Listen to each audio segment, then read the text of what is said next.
अहिलेको आर्थिक अवस्थाको बारेमा हामी विभिन्न ढङ्गले छलफल बहस गरिराखेका छौँ। अर्थतन्त्र, राजनीति, महामारी, विश्व परिस्थिति, हाम्रो आफ्नो क्रियाशीलता, उत्पादन क्षमता सहितको विश्व परिस्थितिसँग पनि जोडिएको हुन्छ।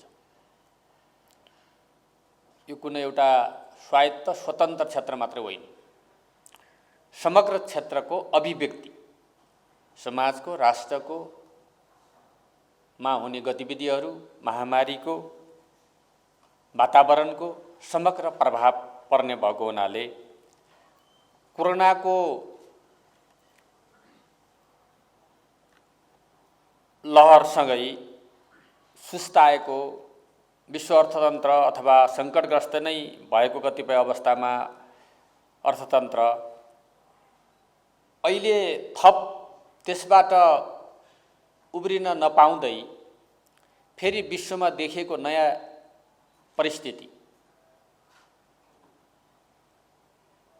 विश्वमा अहिले भइरहेको ध्रुवीकरण, भइरहेको वार, रुस र युक्रेनको वारमा विश्वको ध्रुवीकरण भइरहेको छ, त्यसले पारेको प्रभाव। वार मात्रै छैन, त्यहाँ स्रोत पनि वार किन भइरहेको, स्रोत केन्द्रित छ त्यहाँ। त्यसकारण स्रोत केन्द्रित भएको ती स्रोतहरूमा युद्धले पारेको प्रभावको कारणले आज हामीलाई पनि त्यसले असर गरेको छ र त्यसकै सेरोफेरोमा आज यहाँ यो कार्यक्रम अबका हाम्रा आर्थिक क्षेत्र, वित्तीय क्षेत्रका के समस्याहरू हुन्, के सङ्कट हुन्, हामीले कस्तो नीति लिनुपर्छ र कसरी अगाडि बढ्नुपर्छ भन्ने बारेमा केही प्रस्तुतिहरू पनि भए, डेटाहरू पनि प्रस्तुत भएका छन्। यसका हामीले अपनाएका नीतिहरूको बारेमा र सम्भावनाको बारेमा गभर्नर साहबले पनि प्रस्तुत गर्नुभएको छ।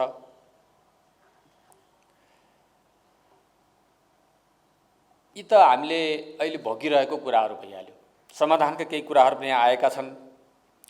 अर्थतन्त्रलाई सुचारू बनाउन, गतिशील बनाउन हामीले पहिलो कुरा के गर्ने भन्ने प्रश्नमा जानु पर्यो। के कारणले समस्या पर्यो? तेल बढी आयात गरेर, विलासी वस्तुहरू बढी आयात गरेर, आवश्यकताभन्दा बढी गाडीहरू आयात गरेर। त्यो गाडी मात्रै आयात गरिनौँ कि गाडी आयात गर्दै हामीले यति पेस्की, आयातको पेस्की छोड्यौँ कि थप त्योभन्दा अझ धेरै आयात गर्नुपर्ने पेट्रोलियम पदार्थ त्यहीबाट सुरु भएको छ। त्यसकारणले हामीले अब हाम्रो आफ्नो स्रोत साधनको उपयोग कसरी गर्ने भन्ने प्रश्न आइरहेको छ। त्यसको सदुपयोग कसरी गर्ने? त्यसको सदुपयोगको कुरा पहिला सुशासनबाट सुरु हुन्छ, पारदर्शिताबाट सुरु हुन्छ, आफ्ना जिम्मेवारीहरूप्रति इमान्दारिताबाट सुरु हुन्छ र सबैको समन्वय र सहकारिताबाट सुरु हुन्छ। त्यो हामी तत्त ठाउँमा गर्दैछौँ कि छैनौँ, गरिरहेका छौँ कि छैनौँ भन्ने प्रश्नले पनि त्यहाँ अर्थ राख्दछ। हाम्रो अरू विकल्प छैन। हाम्रो विकल्प हाम्रा स्रोत साधनहरूको भरपूर प्रयोग गर्ने हो र हामी देशप्रति, राष्ट्रप्रति, समाजप्रति इमान्दार भएर सबैले क्रियाशील भएर जानुपर्ने कुरा हो। त राष्ट्र बैंकले आज प्रस्तुत गरिरहेको यो कार्यपत्रले त्यतैतिर डोर्याउँछ जस्तो मलाई लाग्छ। राष्ट्र बैंक एउटा नियमनकारी संस्था मात्रै होइन, यो एउटा बैंकिङ र वित्तीय क्षेत्रको नियमन गर्ने मात्रै होइन। भविष्यमा के होला? हाम्रो अर्थतन्त्र केले असर गर्ला, कस्ता कस्ता कुराहरू आइपर्लान्, त्यसको समाधान के गरी होला भने त्यसको अध्ययन अनुसन्धान गर्ने एउटा त्यो इनोभेसन सेन्टर पनि हो यो। सायद आज प्रस्तुत भएको यही अनुसन्धानबाट आएको कुरा होला। हामी यो अनुसन्धानमा कति जिम्मेवार छौँ, कति खर्च गरिरहेका छौँ, कति विज्ञता हामीले यहाँ लगाइरहेका छौँ भन्ने प्रश्नले पनि धेरै कुराहरू निर्धारण गर्छ। ती इकाइहरूले कति गम्भीरतापूर्वक काम गरेका छन् भन्ने कुराले पनि निर्धारण गर्छ। पक्कै पनि यहाँले गर्नुभएको छ र आज यो प्रस्तुत पनि गर्नुभएको छ।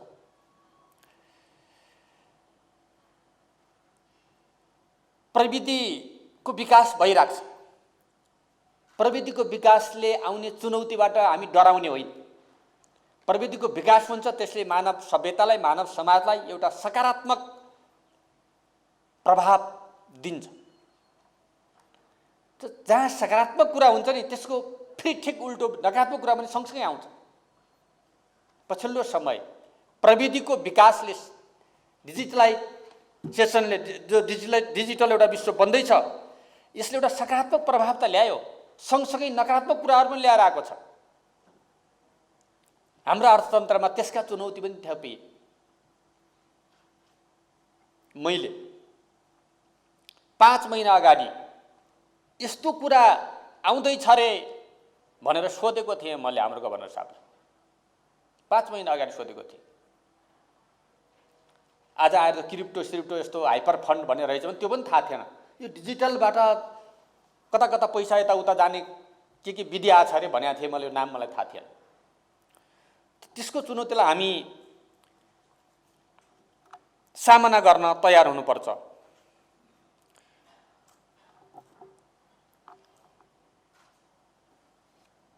हाम्रो ध्यान त्यहाँ केन्द्रित हुनुपर्छ। त्यसले ल्याउने चुनौतीलाई सामना गर्न सक्ने क्षमता, प्रविधिको विकास पनि सँगसँगै गर्नुपर्ने आवश्यकता छ।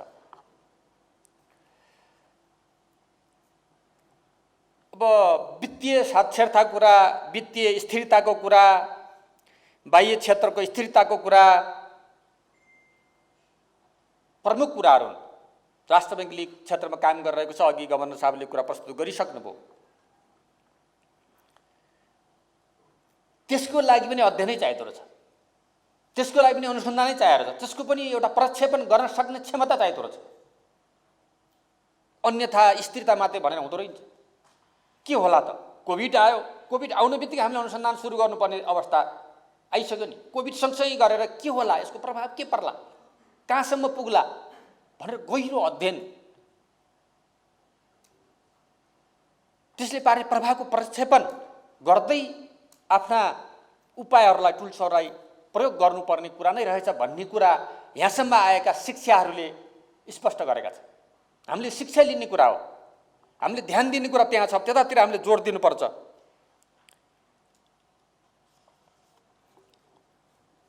यो शिक्षाका साथमा हाम्रो ध्यान केन्द्रित त्यहाँ हुँदा हाम्रा चुनौती सामना गर्न सक्छौँ।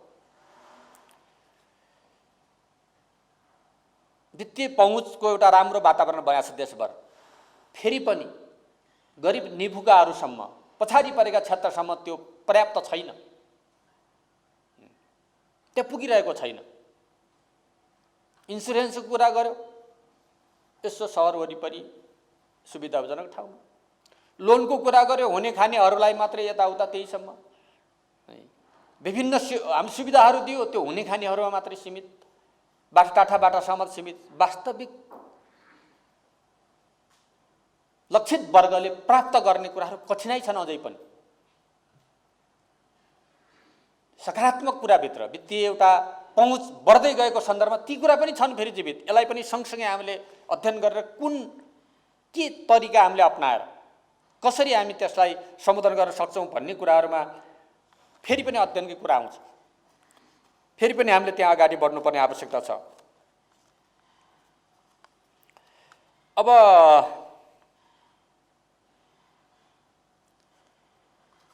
उत्पादनशील क्षेत्रतिर भन्दा पनि उत्पादकत्व वृद्धि गर्ने, रोजगारी सृष्टि गर्ने कुरातिर भन्दा पनि हामी कतातिर गयौँ त भन्दाखेरि हामी अनुत्पादक क्षेत्रतिर हामी हौसिएका छौँ। हाम्रो बजार हो, बजार हामी भने हाम्रो बजार, हाम्रो सोसाइटी, हाम्रो मेन्टालिटी त्यतातिर छ। यो राष्ट्र बैंकले मात्रै सक्ने कुरा हो, अर्थ मन्त्रालयले मात्रै सक्ने कुरा हो। यो मेन्टालिटीकै बारेमा फुर्ती फार्ती फुर्मास भन्छ नि, त्यतितिर उत्पादकत्व वृद्धि गर्ने, उत्पादन गर्ने, रोजगारी सृष्टि गर्नेतिर होइन। पैसा आछ, पैसा गएर कसैले खाडीमा गएर कमाइदिएछ, यहाँ कसैले उडाइराखेको छ। राज्यका साधन स्रोतहरू यहाँ छन्, तिनको सही उपयोग भइरहेको छैन। प्रकृतिले दिएका पर्याप्त स्रोत साधनहरू छन्, त्यसको सदुपयोग गर्न सक्ने हामीले गरिराखेका छैनौँ। हामी भने सरकार, हामी भने जनता, हामी भने सबै संस्थाहरू गर्न सकिराखेका छैनौँ। अब हामीले समस्या आए र त्यसकारण यही परम्परागत रूपले नि, यही परम्परागत तरिकाले, परम्परागत टिप्पणीहरूले अब हाम्रो अर्थतन्त्रलाई हामी गुणात्मक परिवर्तन गर्नै सक्दैनौँ। मेरो निष्कर्ष यो। अब हामीले अब कहाँ हो, कुन कुन क्षेत्रमा हो इन्टरभेन्सन गर्नुपर्ने कुरा कहाँ हो। परम्परागत रूपले हामीले गर्यौँ भने रेमिटेन्स आउला बढिराखेको छ, 5% घट्यो, 3% बढ्यो, फेरि थपिन्छ, फेरि बढ्छ भन्दै अरू बितायौँ भने अर्को दशकमा गएर आउँछ कि आउँदैन के थाहा। अब हामीले अनुमान गर्नु पर्यो, अर्को दशकमा आउँछ कि आउँदैन रेमिटेन्स। यो वर्ष त आउला, अर्को वर्ष त आउला। विकासको गतिले कहाँ पुर्याउला मान्छेहरूलाई। यदि नेपालको अवस्था यस्तै रहिराख्यो भने, नेपालका सामाजिक आर्थिक परिस्थिति यस्तै रह्यो, सुविधा यस्तै रह्यो, जनताका लागि सेवा सुविधा कुरा यस्तै रह्यो भने कमाउन गएको मान्छे फर्केला कि नफर्केला? मान्छे त जाला। बदल्नु पर्यो। कमाउन जाने होइन, यही कमाउने, रोजगारी खोज्ने होइन, यही रोजगारी सृष्टि गर्ने, यही उत्पादन गर्ने कुरातिर हामी लाग्नै पर्यो।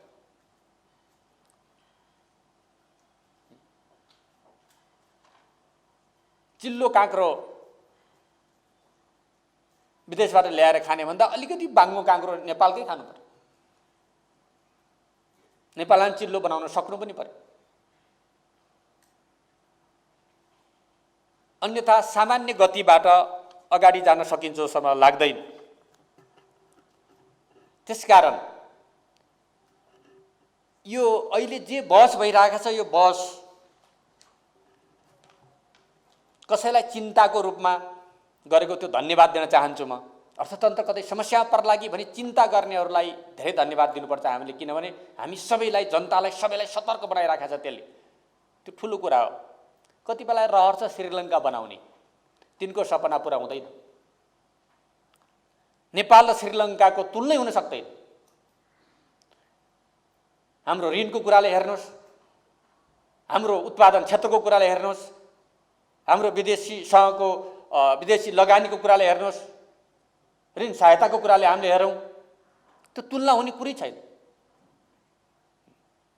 तुलना नहुने कुरामा तुलना गर्दै आज जनतालाई आतंकित पार्ने एक थरीहरूले जो गरिरहेका छन् त्यो गलत छ, त्यसको खण्डन गर्नुपर्छ।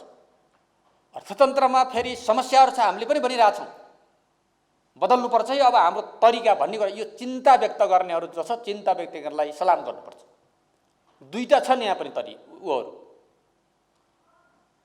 त्यसकारण नेपाल श्रीलङ्का हुन सक्दैन। नेपाललाई श्रीलङ्कासित तुलना गर्दै जनतालाई आतंकित गर्ने प्रवृत्तिलाई म अपिल गर्न चाहन्छु, अन्त्य गरौँ। हाम्रो अर्थतन्त्रलाई सुधार गर्ने चिन्ता जो भएको छ, त्यो चिन्तालाई सम्मान गर्दै हाम्रा मेजरहरू के हुन्, हामीले अपनाउनु पर्ने कुराहरू के हुन्, हामीले लिनुपर्ने नीति के हुन्, त्यसमा बहस गरौँ। आवश्यकता आज यो हो। हाम्रो पर्यटकहरू नेपालमा कोरोनाले नआएका, त्यसलाई वृद्धि गरेर धेरै ल्याउन खोजिरहेका थियौँ। अब हाम्रो सम्भावना छ हामी धेरै ल्याउँछौँ, त्यसको लागि आवश्यक नीति, पर्यटनको क्षेत्रको विकासको लागि, पर्यटन प्रबन्धनको लागि हैन थुप्रै नीतिहरू हामीले सहजीकरण गर्न सक्छौँ, निर्माण गर्न सक्छौँ, गरिराखेका छौँ। सम्भावना छ, ल्याउन सक्छौँ। हाम्रो अर्थतन्त्रमा सेवा क्षेत्रबाट पनि आइटीको कुनै यसो प्रारम्भ भएको छ। ठुला ठुला आइटी पार्कहरू बनाएर यहाँको जनशक्तिलाई हजारौँलाई काम दिएर हामीले फरक ढङ्गले रेमिटेन्स विदेशी पुँजी ल्याउन सक्ने ठुलो सम्भावना यहाँ रहेको छ। हामी त्यो सक्छौँ। हाम्रो पूर्वाधारहरूमा हामीलाई ठुल्ठुलो पूर्वाधारहरूको निर्माण गर्नु छ। अन्तर्राष्ट्रिय एयरपोर्ट होलान्, फास्ट्यागहरू होलान्, रेलवेहरू होलान्, त्यस्ताहरूमा हामीले विदेशी लगानी, हामी जनताको टाउकोमा भार पुग्ने गरी ऋण लिँदैनौँ। हामी प्रोजेक्टको टाउकोमा भार, प्रोजेक्टले तिर्ने खालको ऋण लिन्छौँ र त्यसैबाट तिर्छौँ। अहिलेको डलरको सञ्चिति अहिले पनि छ 6.5 महिनाको।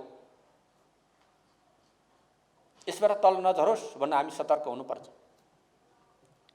सतर्क किन भयो भन्दाखेरि किन यहाँ यो बढ्दै गयो भन्दाखेरि विलासिताका सामानमा हामीले छुट दियौँ, धेरै छुट दियौँ। हाम्रा स्याउहरू जुम्लामा कुहिए, मुगुमा कुहिए, फालियो। हामीले स्याउ आयात गर्ने प्रोत्साहित गर्यौँ। हाम्रो गल्ती त्यहाँ भएको छ। हाम्रा आलुहरू दूर दराजमा त्यत्तिकै फ्याँकिएका छन्। तिनलाई बजारसम्म पुर्याउने हामीले सोच बनाएनौँ। बजारसम्म ल्याएर त्यसलाई मार्केटिङ गर्ने, मार्केटसँग त्यहाँको उत्पादनलाई बजारसँग जोड्ने हामीले विधि बनाएनौँ। त्यस कारणले हामी आलु ल्याउनलाई प्रोत्साहन दियौँ। हामीले उत्पादन गर्ने प्याजलाई राख्ने स्टोर हामीले बनाउन सकेनौँ। त्यस कारणले हामीले बाहिरबाट प्याज ल्याउनलाई प्रोत्साहन दियौँ। होइन, आज रोपे 15 दिन 20 दिन र 3 महिनामा जति पनि साग उत्पादन हुन्छ, हामी साग पनि बाहिरबाट ल्याउन खान थाल्यौँ। यो कुरा यहाँ छ। कुरा हामीसित सबै कुराहरू छ त्यसको लागि। पानी पनि छ, माटो पनि छ, वातावरण छ, श्रम पनि छ, सबै छ। तर हामीले हाम्रो पोलिसीमा कतै कमजोरी भयो। अनुदान भनेर बाढ्यौँ अरब्यौँ, तर त्यो अनुदान कहाँ गयो? त्यसले किन उत्पादन वृद्धि गरेन? हाम्रो पोलिसीमा कतै गडबडी भयो। हाम्रो कार्यान्वयन क्षेत्रमा कतै समस्याहरू आयो, नीतिको दुरुपयोग भयो वा भ्रष्टाचार भयो। खोज्नुपर्ने यहाँ छ। अब हामीले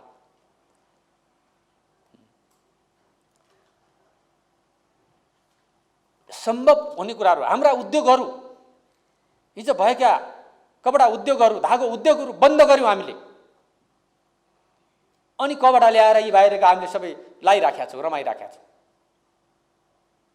त्यहाँ कमजोरी छ हाम्रो।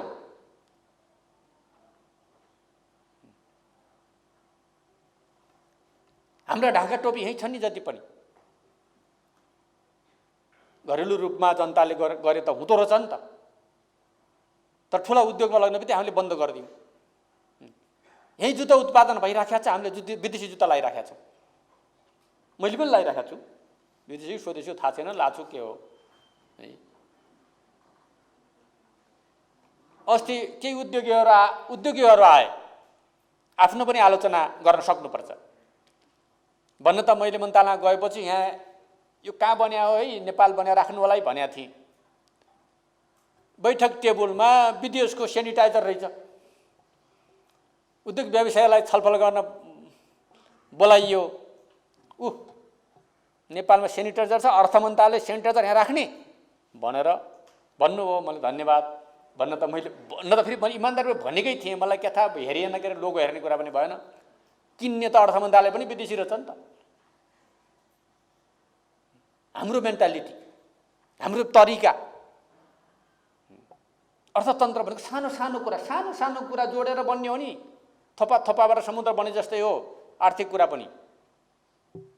तर यहाँ एकैचोटि धेरै प्राप्त गर्ने भन्ने मानसिकता पनि छ एकातिर। एक थरी जनताले के खाउँ कसरी खाउँ भनेर गेडा खोज्दै खानुपर्ने कुरा छ, अर्कातिर एकैचोटि धेरै सबै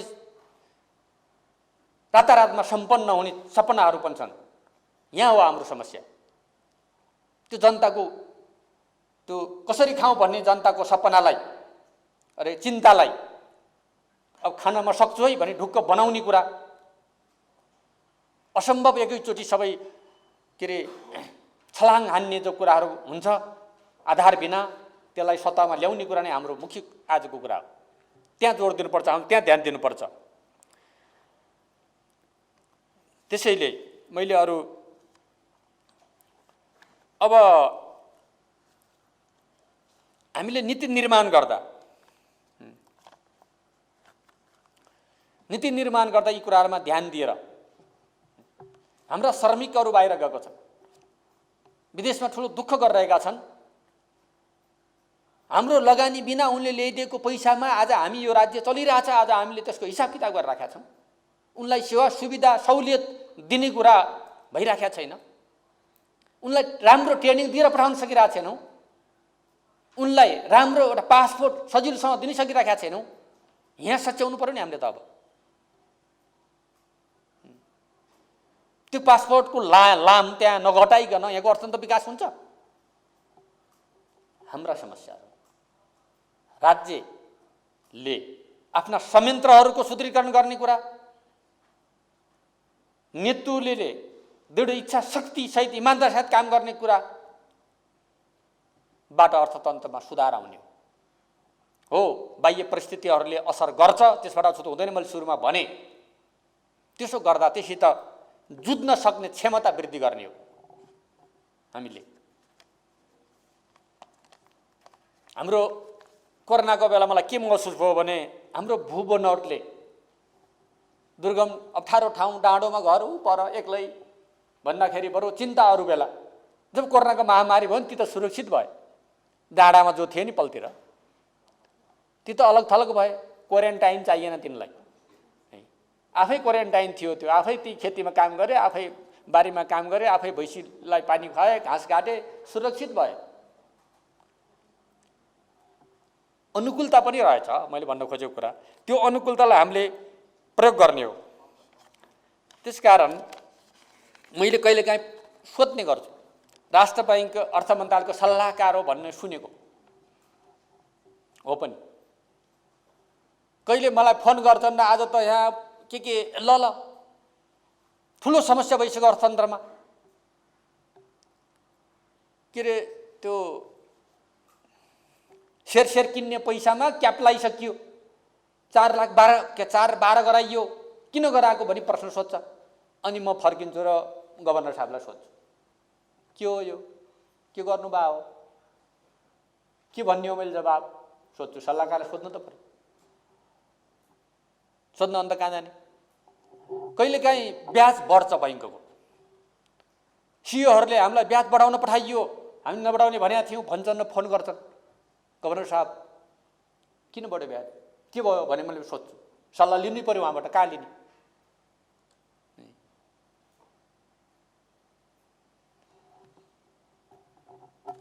अब कहिलेकाहीँ कोही आउँछ र निवेदन दिन्छ, राज्य भएपछि सरकार भएपछि मन्त्री दिने भयो, मलाई मर्का पर्यो, मलाई अन्याय भयो भन्छ र निवेदन दिन्छ। त्यो निवेदन ल नि त के छ यसो हेरिदिनु न भनेपछि मिडियालाई बुझाएर बुझाइन्छ।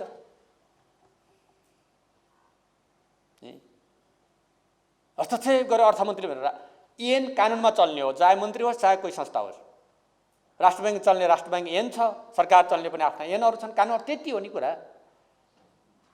कोही सम्बोधन गर्न आए नदिने, मेरो रोकियो खाता पर यस्तो भयो भन्दा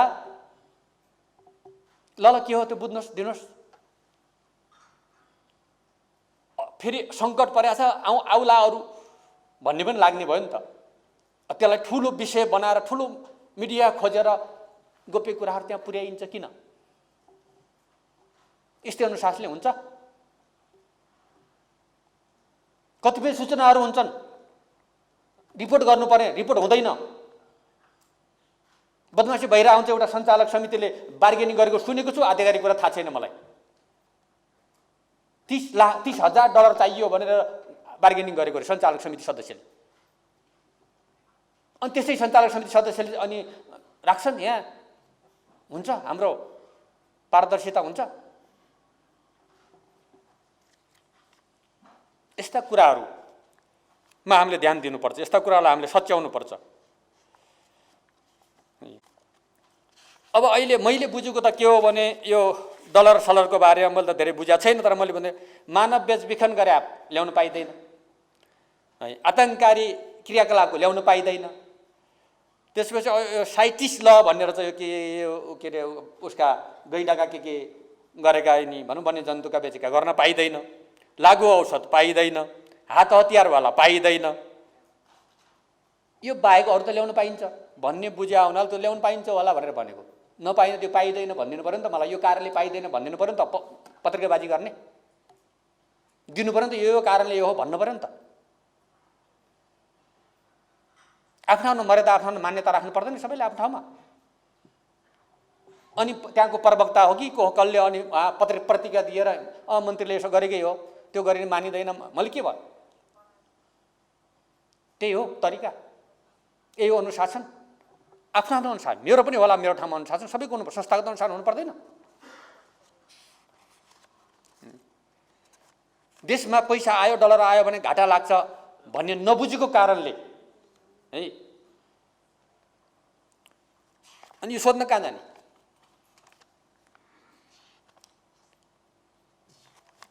यी कुराहरूलाई पनि सच्याउनु पर्छ। यी कुरा पनि नसच्याएर अगाडि बढ्न सकिँदैन। र अहिले हामीले अस्ति राष्ट्र बैङ्कले एउटा सुझाव दिएको छ हामीलाई। त्यो सुझाव राम्रो कुरा, केही अध्ययन गरेर दिएको होला। त्यो सुझावलाई कार्यान्वयनमा लग्दै गर्दा सुझाव यहाँ आइपुग्दैन, पहिला पत्रिकामा आइहाल्छ। तल हाहाकार, निर्णयमा पुग्ने हो कि होइन थाहा छैन। अर्थतन्त्रलाई प्रभाव पार्छ नि त्यसले। पहिला निर्णयमा पुग्नु पर्यो, जनतालाई सचेत गराउनु, सूचित गर्नु पर्यो। त्यसमा सूचनाहरू चुइहाल्ने वा सूचनाहरू मतलब लुकिहाल्ने भयो भने हुँदैन। संस्थागत पारदर्शिता पनि जरुरी छ। यो कुरा पनि मैले आज यहाँ भन्नुपर्छ, किनभने समग्र अर्थतन्त्र सुधार्नका लागि यी कुराहरू पनि हुन्। अहिले अस्ति राष्ट्र बैङ्कले दिएको सुझाव अनुसार केही वस्तुहरू जो अहिले हामीलाई नभई हुँदैन, ती वस्तुहरूलाई अहिले हामीले के अरे केही समय अलि ढिला गरी ल्याउने अहिले भनौँ न, अब एलसी नखोल्ने भनेका छन्। म आग्रह गर्न चाहन्छु, यो 10-15 दिन यता कतिले एलसी खोल्यो त्यसको रेकर्ड मलाई चाहियो। यो छलफल भएको 10-15 दिन भएको छ, एलसी कतिले खोले?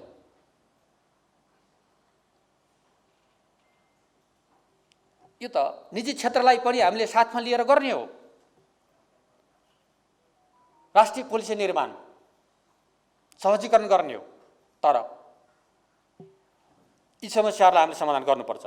अब डलरको समस्याको कुरा छ, धेरै अरू उपायहरू छन्। पर्यटन क्षेत्रको प्रवर्धन एउटा कुरा होला, पूर्वाधार निर्माणको होला, उत्पादन हाम्रो आफ्नै कुरा भइहाल्यो। पुँजी बजारमा पुँजी क्यापिटल मार्केटलाई विदेशी मुद्रासँग जोड्नु पर्यो। त्यसलाई त्यो स्तरको हामीले बनाउन सक्नु पर्यो। त्यो महत्त्वपूर्ण एउटा उपाय अर्को बन्न सक्छ। मैले अघि भने हामीले सेवा व्यापार पनि, अरू मात्रै होइन, वस्तुको सेवा व्यापार पनि हामी गर्न सक्ने सम्भावना छ। यी सम्भावनालाई सबैलाई हेरेर के छ यसका सम्भावना, यसको अध्ययन, यसको अनुसन्धान, यसको रिपोर्ट हुनु पर्यो। क्रिप्टोको बारेमा अहिलेसम्म हामीले के गर्ने कि अत्तो पत्तै छैन। चलिरहेको छ आफ्नो ठाउँमा, विभिन्न कार्यदल हामीले बनाइसक्यौँ, तर त्यसको कुनै रिपोर्ट आउँदैन। किनभने हाम्रो अनुसन्धान क्षमता सिङ्गो सरकारको, राष्ट्रको भने होइन, अनुसन्धानतिर हाम्रो ध्यानै छैन। के अरे नीति, के अरे यसको नाम, नीति अनुसन्धानका विभिन्न सेक्टर रहेछन्, त्यहाँ पनि होला अनुसन्धान, त्यहाँ गएर माग्न पनि सकेका रहन्छौँ हामीले अहिलेसम्म। त्यहाँ त अनुसन्धान भएर रहेका होला नि विषयहरू त, तर त्यो माग्न पनि गइया छैन। आखिर त संयन्त्र त रहेछ नि त, भएका संयन्त्रको प्रयोग पनि गर्न सकेका छौँ। त्यस कारणले समग्रमा यो कुरा मैले कसैलाई दोषारोपण आरोपित गर्न खोजेको होइन। यो सरकारमा अर्थमन्त्रीको हैसियतले मैले जिम्मा लिने कुरा हो। म तपाईँहरूलाई फेरि दोषी बनाउन खोजेको होइन। यी सबै कुराहरूको जिम्मेवार, यो क्षेत्रको जिम्मेवार त मैले लिनु पर्यो नि। सरकारको जिम्मेवार ठाउँमा बसिसकेपछि ती कुराहरूलाई मैले जिम्मेवार लिएर कहाँ कहाँ सच्याउनु पर्ने, सुधार गर्नुपर्ने, परिमार्जन गर्नुपर्ने, पुनर्गठन गर्नुपर्ने, विकसित गर्नुपर्ने भन्ने नीतिहरू बनाउनलाई फेरि तपाईँहरूकै सल्लाह लिएर गर्ने हो। म यसको ज्ञाता होइन, फेरि सर्वज्ञानी पनि छैन। त्यस कारणले ती सबै गर्न म तयार छु। तपाईँहरूको सकारात्मक खालको सहयोग चाहियो, सकारात्मक खालका सुझावहरू चाहिए। यसरी जानुपर्छ भन्ने कुरा तपाईँहरू आयो भने नयाँ बजेट बनाउने बेला पनि आएको छ, नयाँ नीति कार्यक्रम बनाउने बेला पनि आएको छ। हामीले त्यहाँ इन्टरभेन्सन गरेर होइन, अब अलि नयाँ ढङ्गले हाम्रो अर्थतन्त्रको पुनर्संरचना गर्नु पर्यो। अर्थतन्त्रको पुनर्संरचना नयाँ ढङ्गले गर्ने होइन भने यही तरिकाले मात्रै, निरन्तरता मात्रै